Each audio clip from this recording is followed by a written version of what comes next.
It's doomsday in the NFL. The Vikings trimmed the roster down to just 53 players. We're going over all the scenarios and getting you caught up with all the latest news and notes, and it's coming up next on the Minnesota Football Party. Locked On Sports Minnesota Podcast.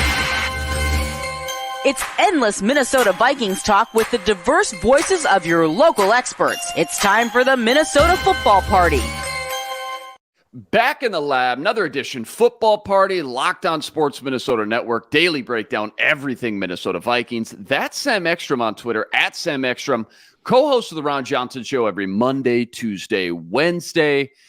Sam, a year ago today marked kind of a major turning point in this Vikings new regime because it was the day KOC and Kwesi kind of marked their territory, so to speak, and cut not one, not two, but three third-round picks from just a year prior under that Spielman regime, Kellen Mond, Wyatt Davis, and Chaz Surratt. Not to mention, they followed that up with some very interesting trades for players as well. I guess now that we're in year two, is there anything we can glean as far as like what today and this upcoming week might look like now that we got a little taste of how this front office likes to do business? Like, what's your thoughts on Kwesi's tendencies from year one? Yeah, I guess we're all expecting movement. We're all expecting some trades, some interesting roster maneuvering. We've already got one trade and rumors of another, which we might get into here momentarily. But wheeling and dealing, I think Kwesi's always looking for value, right? We've talked about him trying to find undervalued commodities on the market, whether that's free agency, via trade. And how many guys are getting cut today? Like 37 times 32. Can you do the quick math on that, Rain Man?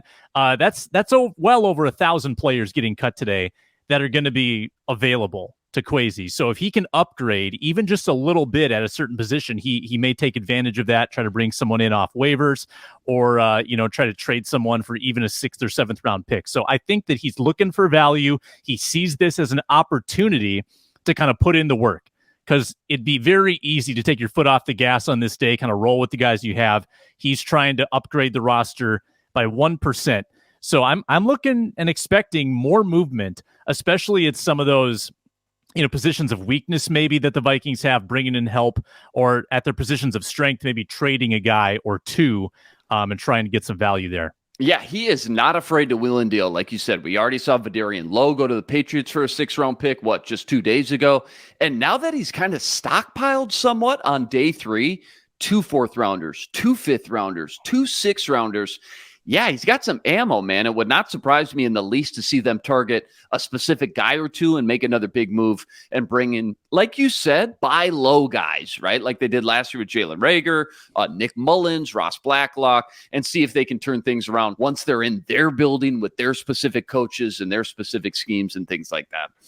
Coming up, we're going to recap all the moves made yesterday and what we're forecasting to happen today, as the Vikings still have over 20 moves yet to be made to trim this thing down to just 53 guys. But first, quick reminder, don't forget this episode. It's brought to you by FanDuel Sportsbook, official sportsbook partner of Locked On. Make every moment more. Visit FanDuel.com/LockedOn today to get started.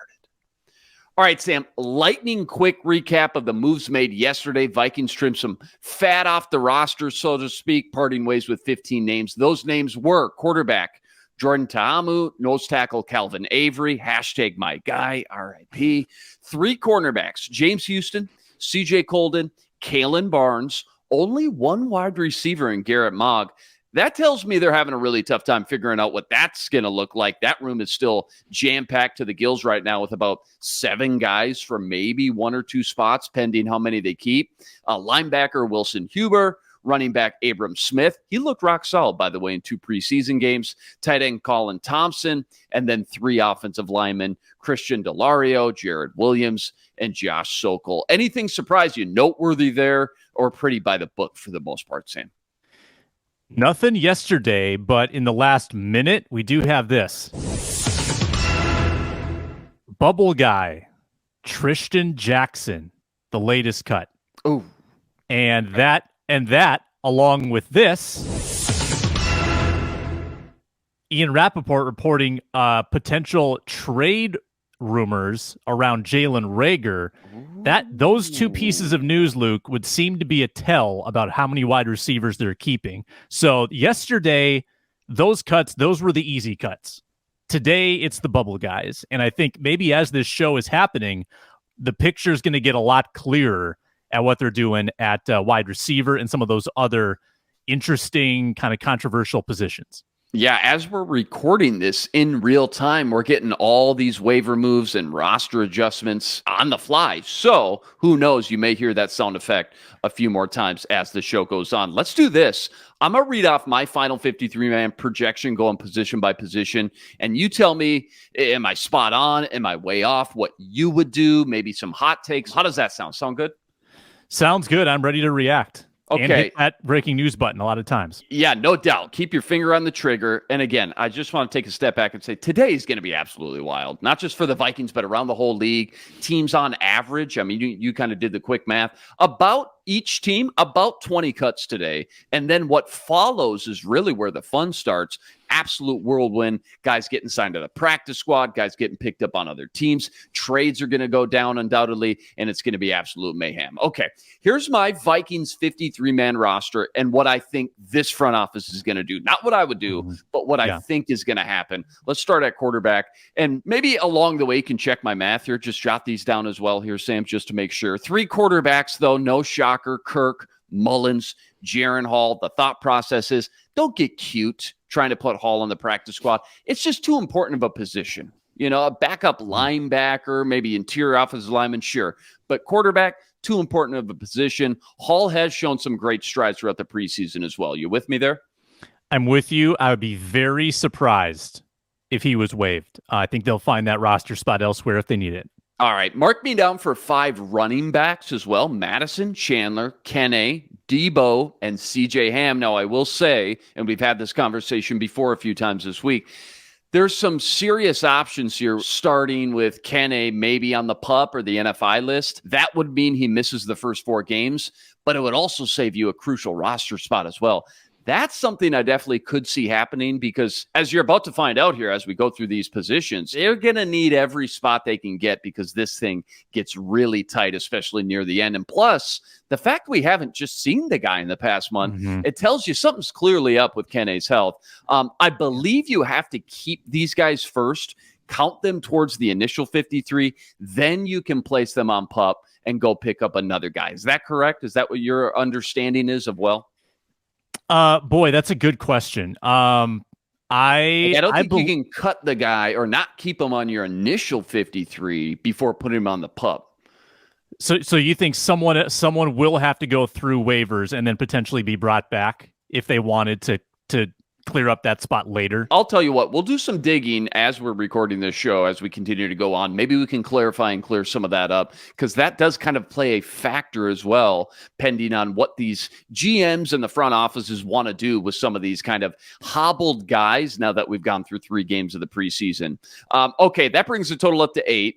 To wideouts we go, and I got to tell you, Sam, I mean, you tell me they're going to keep 6 wideouts at the beginning of camp, my head would be spinning. But here we are, and I think once you get past the obvious big 4, JJ, KJ, Addison, and Jalen Naylor, I think not only is Brandon Powell a lock, but I mentioned this yesterday, I think the fact not only has Jalen Reagor just looked more comfortable in this offense on a day-to-day scale, very consistent, but the fact you traded picks for him, the fact he's a first-rounder on a rookie deal, which means you'll probably have to eat more money if you waive him, and the simple fact, too, we've seen him play a lot of special teams gunner. I think they're going to do it, man. If they can't end up trading him, which we're going to have to take 30 seconds and talk about what a trade scenario could look like and maybe the compensation coming back. But I got him keeping 6 wideouts with both Powell and Jalen Reagor. How about that? That's interesting. I wonder how it blows over if Reagor has to come back after being rumored to be traded. That might not fly very well. I'd go 5. I would disagree. I think that Powell and Reagor are just a little redundant. I think that Powell is your punt returner. The money is what's interesting, Luke. That is the kicker here that could force their hand.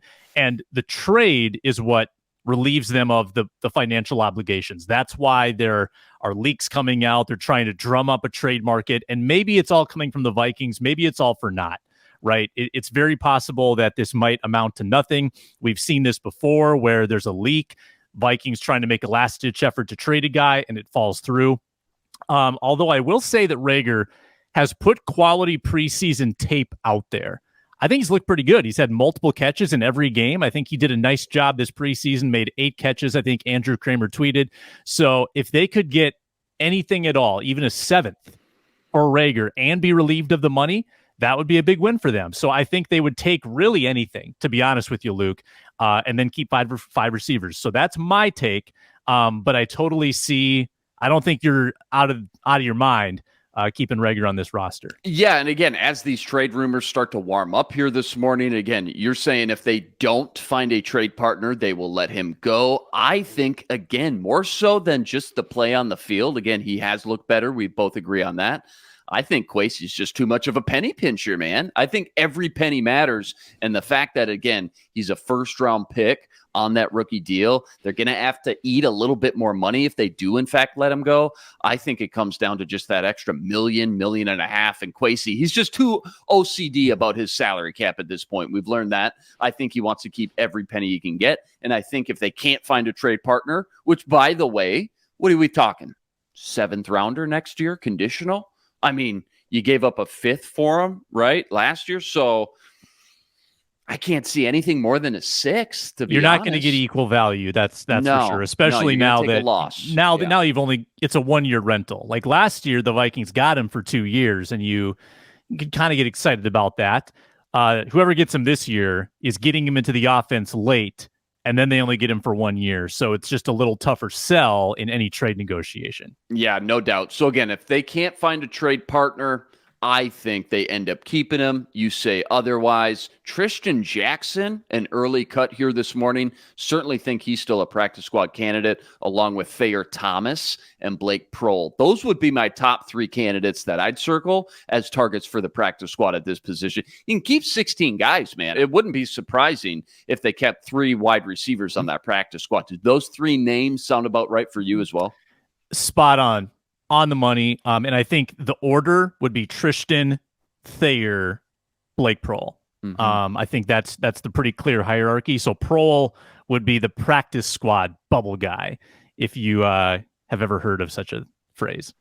If you're keeping 6 wide receivers, which again remains to be seen, but I got to keep in 6, I don't see a world where you can keep 4 tight ends as well. And I know, we've talked a lot about KOC wants to deploy a lot of heavy tight end sets this year and packages, but to me, it's either 6 wideouts or it's 4 tight ends. So do you like Reagor more or do you like Nick Muse? Is basically what it all comes down to. And from what I'm seeing, Muse has been rock solid, by the way, but because he's younger, he was only a 7th round pick last year. I think it's more likely you can sneak him back on the practice squad. And I think my mind's just kind of already made up pending a potential trade here again with Jalen Reagor. I think Nick Muse is the one that ends up getting the short rope. They're keeping 3 here on my book: Hawkinson, Josh Oliver, and apparently the best number 3 tight end in the NFL, according to Kevin O'Connell. That would be Johnny Munt. What's the total up to now? And where are you at with this tight end package? I guess if you're keeping 5 receivers, you got a little bit more flexibility to keep a guy like Nick Muse then. Well, hey, maybe if Johnny Munt's the best tight end 3 in the NFL, maybe there's trade value for Johnny Munt. Maybe Nick Muse steps up to be your tight end 3. Johnny Munt yields you a 5th round pick. No, I think 3 tight ends is correct. You can find, if you lose Nick Muse, you lose Nick Muse. You can find a tight end 4 that can do what he can do, and it might even be CJ Ham. That's how versatile Ham is. So if you're in that kind of pinch where you need to use your 4th tight end, just, call up the ham bone, and I think you're going to be okay. So I'm with you. You got it. You're craving roster spots. You need roster spots on the defensive line and the secondary, at maybe wide receiver if you're keeping 6. So this is where you cut. Tough decision, but I agree with you. Okay, offensive line, this is where things get a little interesting because more and more teams now around the league are rolling with just 8 offensive linemen. It used to be 9 was the minimum, if not 10. Some teams even kept 11 here or there year after year. I'm rolling with 8. Darrisaw, Ezra, Bradbury, Ingram, O'Neal, your starting five, obviously. Blake Brandel, who's shown some versatility. Oli Udo, the only real swing tackle left, and Austin Schlottman. I feel like I can get away with that for now anyways, just knowing I've got Chris Reed on the NFI kind of in my back pocket. Hopefully he comes back healthy and is ready to return by week 5. Certainly, it's not out of the realm of possibilities they bring someone in or make, kind of a mini splash here, whether that's signing a guy like Dalton Reisner, which I think a lot of people would love just for depth, if nothing else, or making a trade using that extra 6-rounder. For example, you just got back from Vidarian Lowe. You go get a new backup, a new developmental guy, perhaps, that you like, that your scouting team has kind of targeted for you. 8 offensive linemen, though, one of the reasons you're able to keep 6 wide receivers and a guy like Jalen Reagor or Nick Muse with 4 tight ends for that matter. And I think for that alone, it's probably worth it for a guy like KOC, who's very offensive oriented. What do you think about the O-line and rolling with 8? Big gamble, too much of a gamble? No, this is what you do. You put 2 offensive linemen on your practice squad, 1 interior, 1 tackle. I think Alan Ali probably makes the practice squad. I thought he had momentum late in camp. He's an undrafted free agent rookie who's got a little potential. I think that Ali and then 1 other might not be on the roster now, might be from elsewhere. They'll have 2 offensive linemen on the practice squad. They'll use them on their game day elevations early in the season. And then for the first 4 weeks, they won't have Chris Reed. I think that Reed, after his 4-week NFI stint, comes back, joins the roster. He becomes your 9th, and it works itself out that way. So start with 8 while they're all healthy. You're probably going to only dress 8 anyway, so I think it totally makes sense. Very well said. So that's 25 on offense. You already know the 3 special teamers. They're locked in stone. Greg Joseph, Ryan Wright, Andrew DePaula. Let's get to the 25 defensive guys here next. But before we do that, quick reminder, don't forget, we're presented by FanDuel, the official sports betting partner of Locked On, America's #1 sportsbook, and official sportsbook partner of the NFL. Sam, it feels like every single week, FanDuel comes out with another crazy new promotion. This week's no different. Right now, if you place just a $5 bet, you get $200 back in bonus bets. That's right. Times your bet by 40 with $200 in bonus bets back on any $5 wager. But wait, Sam, there's more. Sign up today. Any member who bets just $5 gets $100 off the NFL Sunday ticket from YouTube or YouTube TV. By the way, my family has YouTube TV. I can attest to it. We dumped our cable. We switched to YouTube TV. Never looked back. Nothing but great things to say about YouTube and YouTube TV. Highly recommend switching to it if you haven't already. I love sitting down on Sundays, clocking into 9 straight hours of Scott Hansen in that Red Zone channel.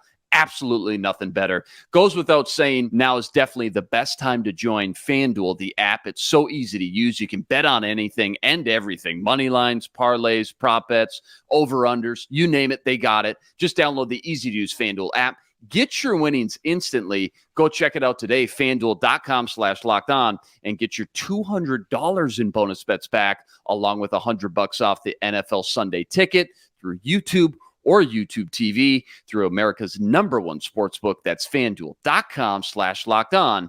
FanDuel, the official sportsbook partner of the NFL. All right, Sam, back to the roster we go.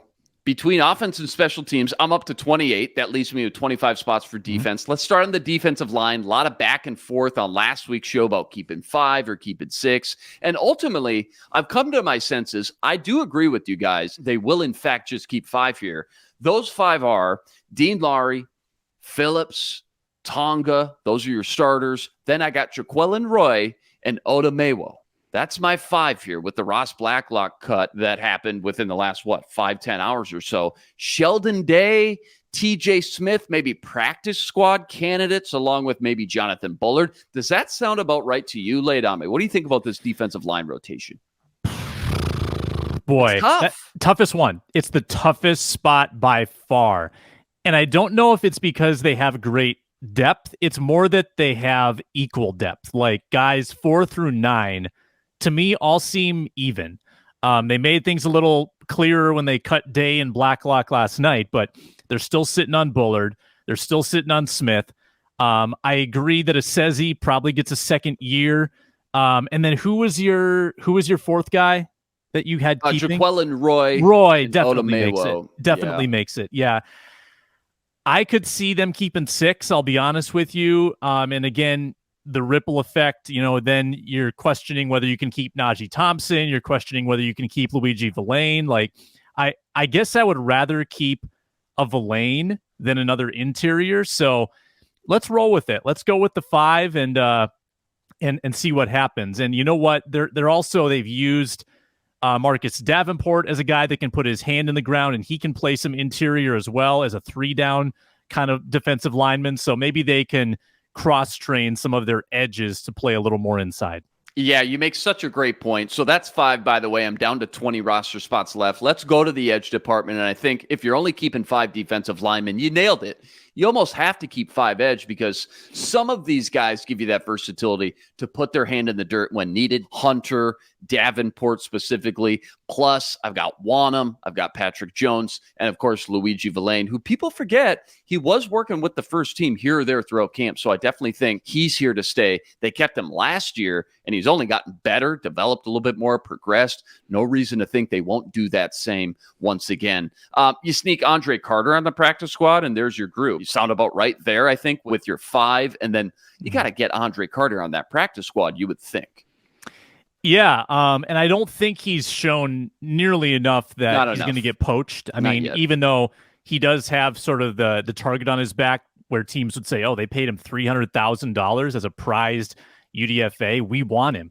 I don't know if that's going to be the case. I think the practice squad makes sense. That's certainly going to be their desire. He's not going to be on the 53. I'd be stunned if he was on the 53. Only way that happens is if they trade a Patrick Jones or a DJ Wanham or Luigi Villain today. That's the only way they sneak Andre Carter on. I don't think they're going to do it. So I'm going to go with the 5 that we expect, and we'll wait for Kwesi to surprise us with something, but I think 10 total between edge and interior. So that's 10. I got 15 spots left. To linebacker we go. I've got your big 4, Jordan Hicks, Brian Asamoah. By the way, Asamoah, okay, let's just talk about this for 10 seconds. I've been saying Asamoah. I heard in an interview, he actually said to the guy he was getting interviewed by, it's actually Asamoah, but I just kind of roll with it because everybody just calls me Asamoah. So I don't think he really cares either way, but I think it's technically Asamoah. Brian Asamoah. Hey, go with what the player says. Sometimes players like to play games too. Like Xavier Rhodes was Xavier Rhodes for 1 year, but he was Xavier other. Like Vasante Shenko was always changing the way we said his name. But no, Asamoah, I'm good with that. Now we need to make it mainstream, so we're not the weird ones who are saying it correctly and everyone else has it wrong. Yeah, it's just burned in my brain at this point. You'll probably still hear me say just out of natural reflex that, okay, Brian Asamoah, but Asamoah is what we're shooting for from here on out, planting our flag. Jordan Hicks, Asamoah, Ivan Pace Jr., and Troy Dye. I don't know, maybe Troy Reader on the practice squad if he doesn't sign somewhere else, but that's my 4. Yep. Dye, I think, over Reader. He's been repping above him the entire camp. Had an interception in a preseason game. He's wearing the gloves now. He doesn't look like a long snapper. Different I don't guy. see why they different player. Yeah, well, why wouldn't you keep Troy Dye on this roster? And in May, I might have said that he was off. It was definitely going to be Reader, but Dye outplayed him. So I'm going to go with Dye. I agree with that. 11 spots left here. This secondary, outside of the D-line and maybe wideout, probably the trickiest position to put all these puzzle pieces together, Sam. You got a lot of guys who can probably line up and play multiple positions, which makes things really tough to project and get inside the coach's head. But I've got 6 cornerbacks here, Sam. Caleb Evans, Byron Murphy, Blackman the rookie, Joanne Williams, Najee Thompson, the special team stud, and Andrew Booth. Andrew Booth, the mindset is, okay, he's probably not going to dress more weeks than not because there's no special teams value, but you just can't cut Andrew Booth yet. We're just not there. He's got to get at least one more season and maybe reevaluate going into year 3. Tay Gowan, Jalen Williams, potential practice squad guys, though. I don't know. 6 cornerbacks, though, end of the day, Sam. What do you think about that? Yeah, you bought into the Arif Hassan, Luke Braun, Najee Thompson. I got brainwashed. You got indoctrinated. It might happen. It could definitely happen. So the way that you've set it up with 11 defensive backs, your decision is Najee Thompson or Theo Jackson. Correct.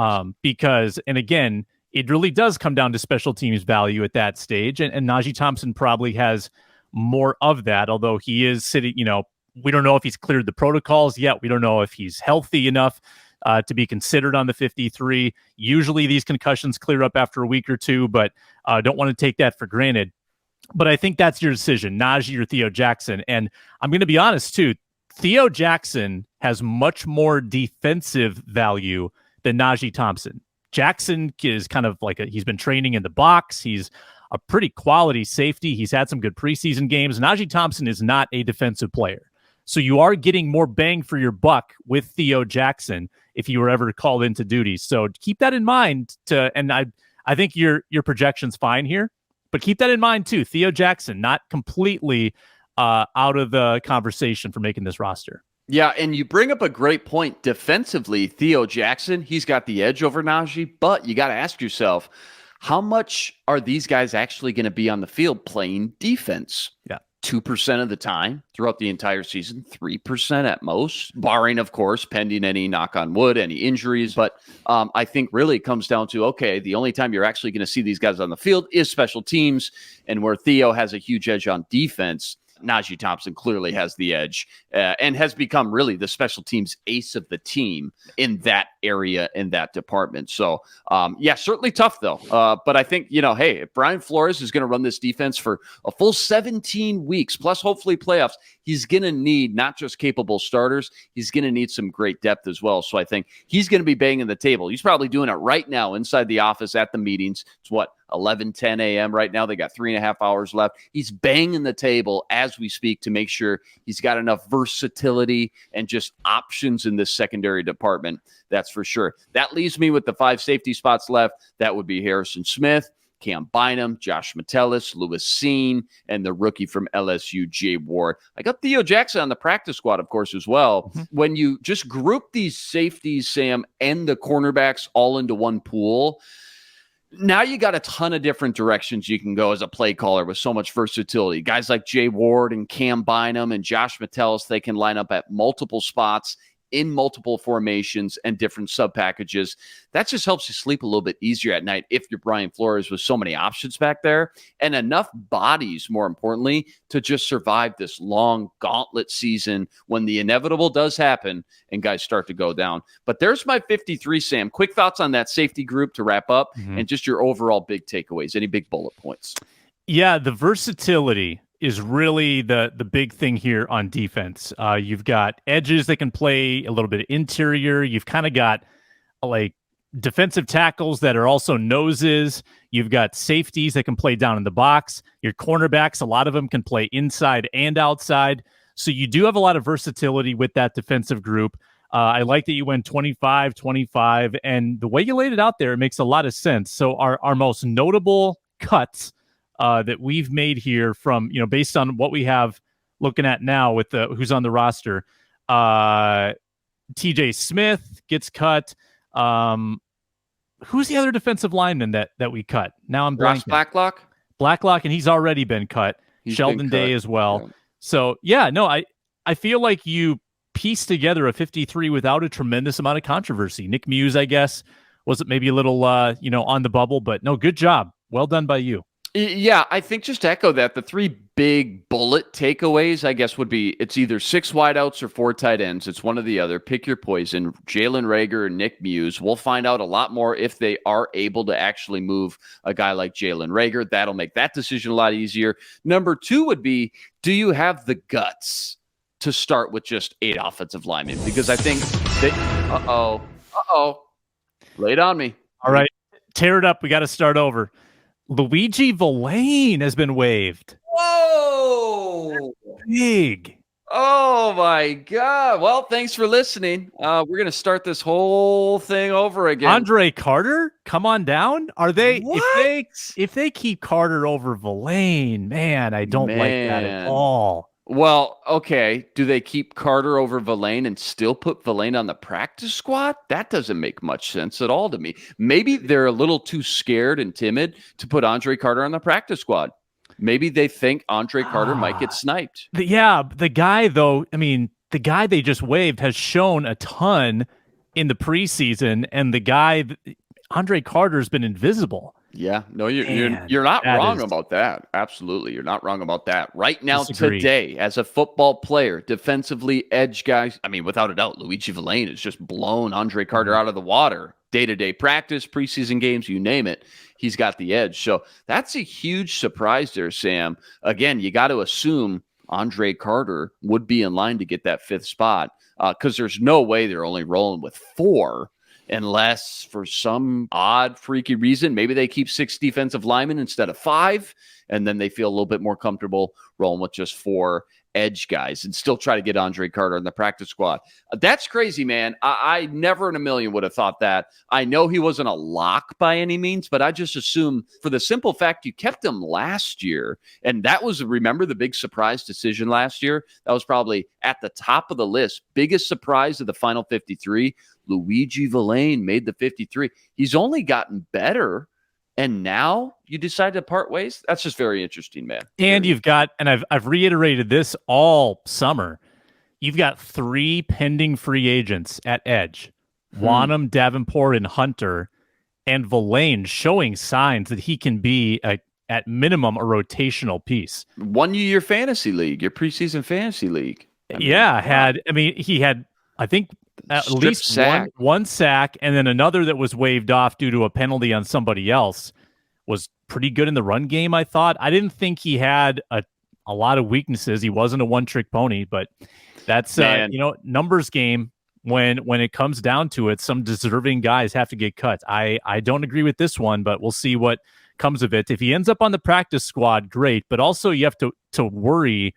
Once they even get on the practice squad, they're no guarantee to stay there. They could still get sniped at any point, and then you would have your hand forced on what to do there. So that's interesting. We're recording this at 11 a.m. Tuesday, August 29th. Let the games already begin. That's the first big splash, wow, surprise move of the day. Luigi Villain, he is out. We'll see. Pending potential practice squad candidate, Andre Carter, come on down. We'll see how that shakes out. But within the next, 3.5 hours here, Sam, we're going to know a lot more as to what this all looks like as far as this final 53, not to mention the absolute circus that's going to ensue shortly thereafter with Kwesi potentially doing some more wheeling and dealing with draft picks, just like he did last year. By the way, I think we should point out, just to clarify some things when it comes to these roster moves that are going to unfold here today, just to better understand kind of the biggest bullet points you need to know. I just pulled this up. This was a tweet from Field Yates this morning that I think summarizes a lot of these moves the best. Players let go with fewer than 4 seasons of service will hit waivers. Waiver claims will be processed by noon Eastern time Wednesday, so 11 a.m. tomorrow. So, for example, Esezi or Nick Muse, if they were to get waived because they have 4 or less years under their belt, they go into that pool and all 32 teams can make a run at them. Bids will be processed and go through tomorrow again at 11 a.m. Central Standard Time to the highest bidder, more or less. Kind of like fantasy, free agent wire, Tuesday morning. Players let go with more than 4 seasons, they become free agents immediately. They can sign elsewhere right away. As soon as that 3 o'clock deadline hits, 3:01 p.m. Central Standard Time, they can sign a new contract anywhere they want. Players move to reserve or the PUP, the NFI, will miss a minimum of 4 games. That's a guy like Chris Reed we talked about, or potentially Kene. 4 games minimum if they do land on that reserve or PUP list today by 3 o'clock.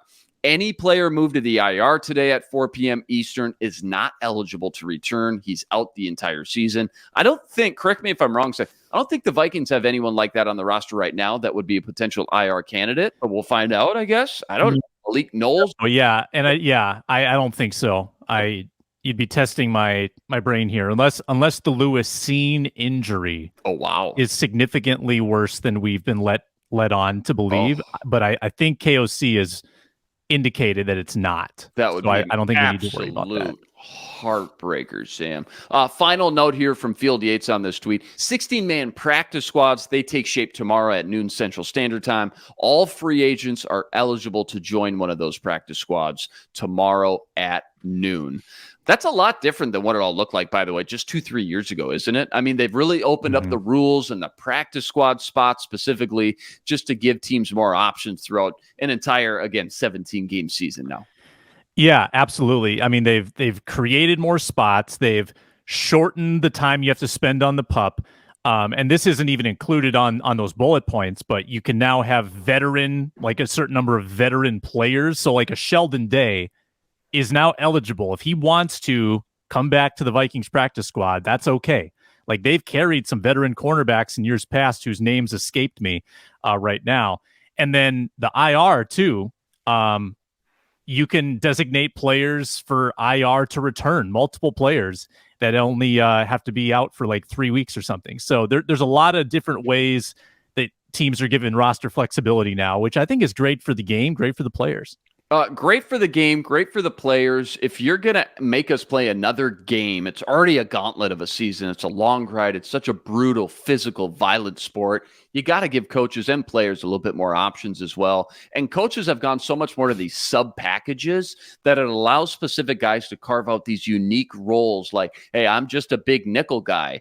10 years ago, there wasn't a spot for me on the roster. Now you can sneak me on the roster and use me how you see fit week to week, pending the game plan and the opponent. But yeah, again, so much whirlwind, nonstop moves, action going on. Make sure you're following and subscribe to not only the Locked On Sports Minnesota YouTube channel, but our Twitter as well. That's on Twitter at Locked On MIN. Follow along. We're going to have daily recaps and reactions to all these roster moves coming up, not just this week, but of course all season long. All right, Sam, I want to end with what's more likely, kind of our new weekly Tuesday tradition now. Can you give me some tunes, please, per usual? What do you got for me today? What kind of mood are you in here today?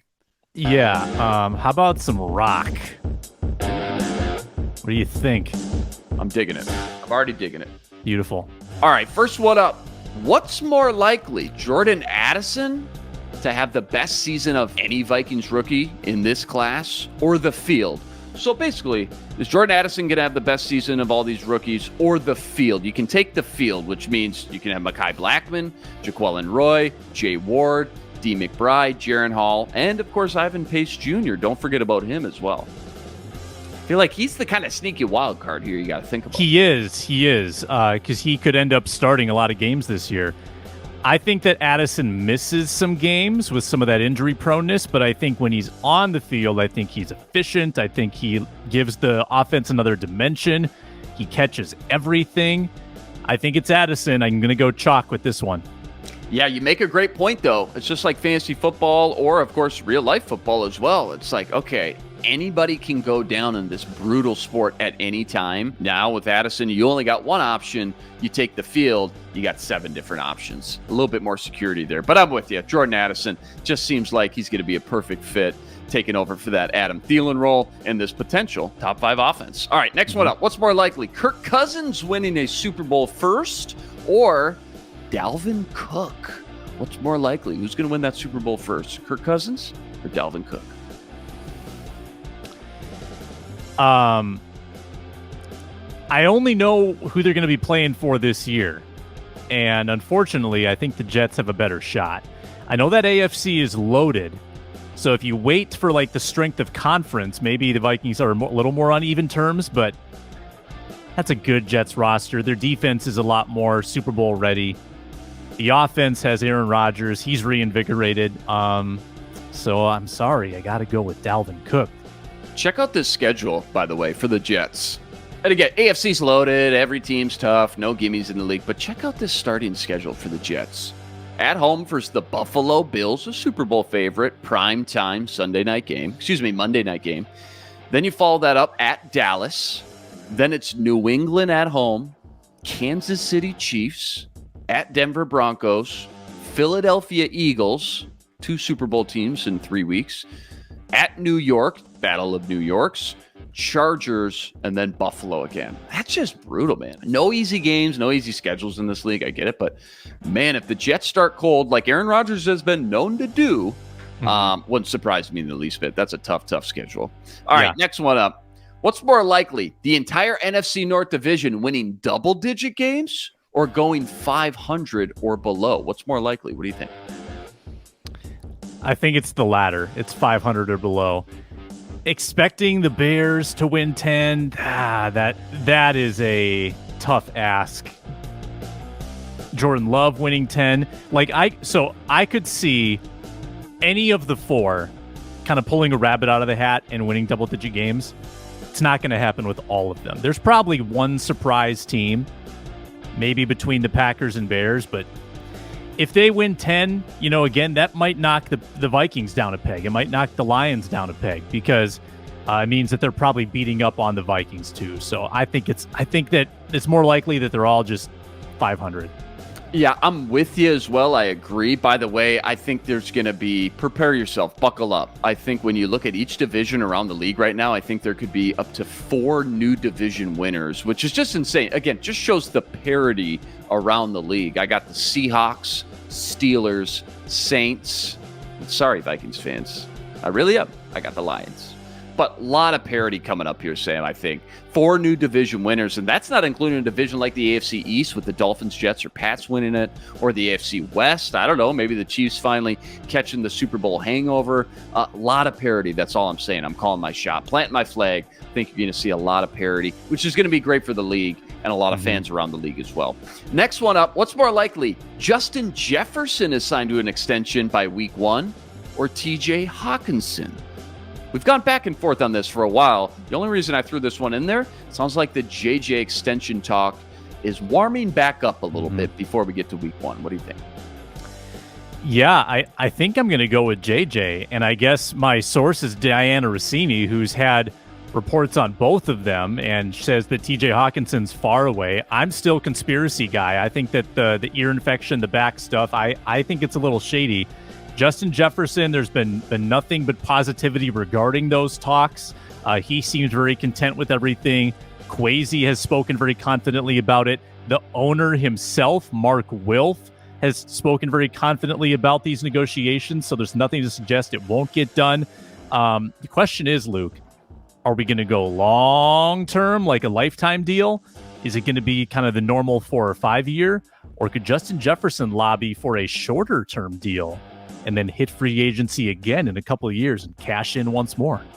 It could happen. It's a great point. It's going to be very interesting. Anytime a new player is trying to set the market, I should say reset the market, really, things get very interesting. I would love to be a fly in the wall during those conversations with Kwesi, KOC, JJ, and his agent. Here's what I would do if I was JJ. So the highest wide receiver guarantee is $75 million. I think it was Cooper Kupp. I would ask for a 3-year deal for like $100 million total and maybe $80 million guaranteed. So you get the highest guarantee for a wide receiver ever. Which is what's most important. Guaranteed money. If I go down, that's all guaranteed. Doesn't matter. He probably plays out the deal, gets the whole $100 million, and then he signs again when he's like 27 years old. I think that's the path to make the most money. Now, maybe there's also a path where he gets like a mega deal where he gets $150 million guaranteed and signs long term. But that seems super against Kwesi's values as well. It really does.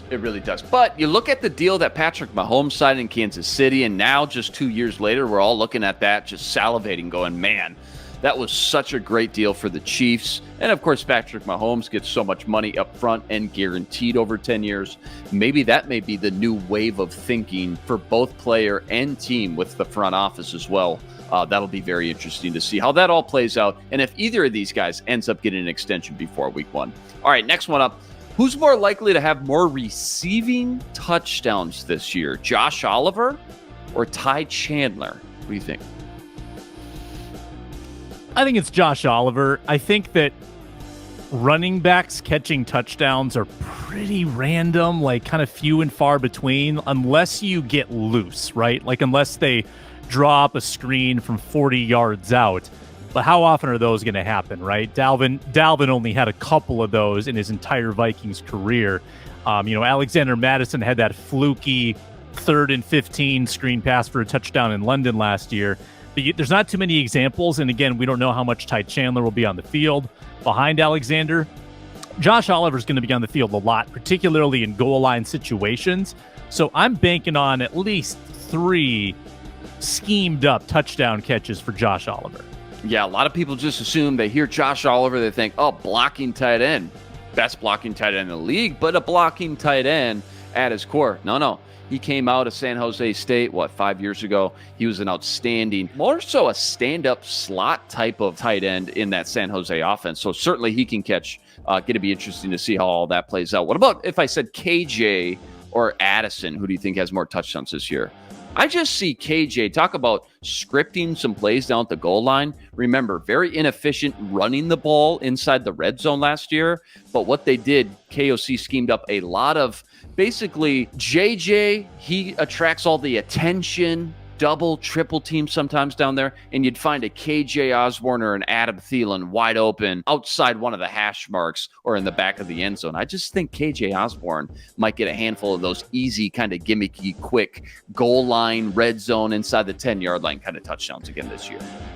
There's a resemblance, too, in the way that KJ Osborne and Adam Thielen play. And KJ, when Adam Thielen has been hurt, KJ would do the Adam Thielen stuff. So I think he's very accustomed to that, and I think that when they draw up those same goal line looks, it might be KJ in the Adam Thielen role. So he's probably takes up a little more space, a little bigger target than the slight Jordan Addison. So I'm going to go KJ there. I like that. All right, next one up. What's more likely, the Vikings blowing out the Tampa Bay Buccaneers at home week 1, or a nail-biting finish that comes down to the final drive? Baker Mayfield announced as a starter now. That team's just 2 years removed from the Super Bowl, by the way. They've got a lot of core guys still on that roster. Current spread in Vegas sitting at Vikings by 6.5. What do you say? All I know is nail-biting finishes, Luke. Have you watched the Vikings the last 2 years? We should look at the last 34 Vikings games and classify how many have been of the nail-biting variety, because I bet it's more than half. Weird things happen in week 1. You just don't want to get upset, because how often do you see a team in week 1 lose an inexplicable game? For instance, Vikings losing to the 49ers in 2015. Didn't the 49ers go 2-14 that year? Oh, they were that's how they got Nick Bosa, I think, the next year.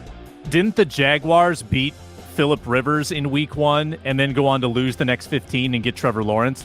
Crazy week stuff. 1 is so weird, man. Happened. The Vikings, even though they lost that just bogus game to a terrible team, they ended up winning the division. They went 11-5.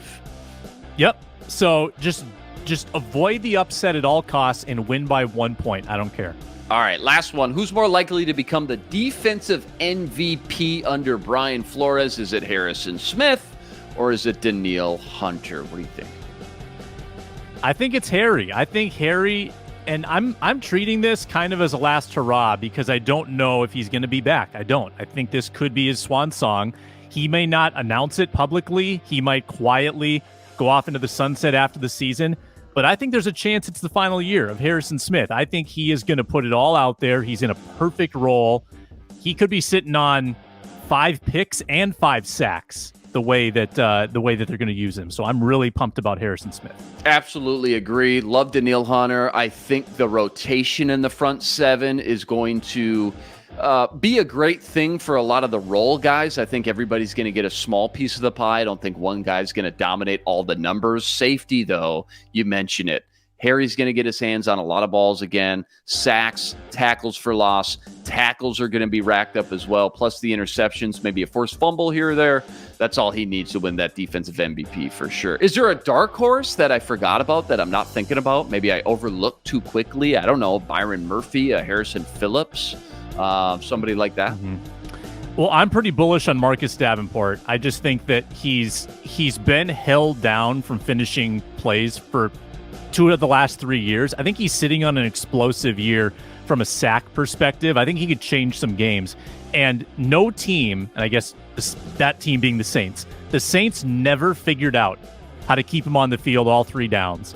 Occasionally dealt with injuries in New Orleans as well. If the Vikings can figure out how to have him on the field for 800 snaps instead of 500, think about what that's going to do to his total pressures. Think about what that's going to do to his overall production at the end of the year. I think he could be sitting on double-digit sacks. I think that's a legitimate possibility. Great stuff per usual. That was a lot of fun, man. I love these Tuesdays with you. Can't wait to pick your brain on tomorrow's episode. Go over all these roster moves that are about to unfold that we're going to witness over these next 4 or 5 hours. That'll be with Reggie Wilson. And again, we'll have all the roster updates, all the coverage all week long up on the Locked On Sports Minnesota YouTube channel and right here every day on the Minnesota Football Party. That is a wrap today. Remember, you got to like, rate, review, and subscribe to that YouTube channel. Join us every day for another episode of the Football Party. This is your one-stop shop breakdown of everything Minnesota Vikings. That's Sam Ekstrom on Twitter, at Sam Ekstrom. Check him out every Monday, Tuesday, Wednesday. Co-hosting that Ron Johnson show. Thanks for tuning in to the Football Party, part of the Locked On Sports Minnesota Network. We're back tomorrow. It's the mailbag edition with Carol Evans' very own Reggie Wilson. But until then, I'm Luke Inman on Twitter, at Luke_Spinman. Signing out.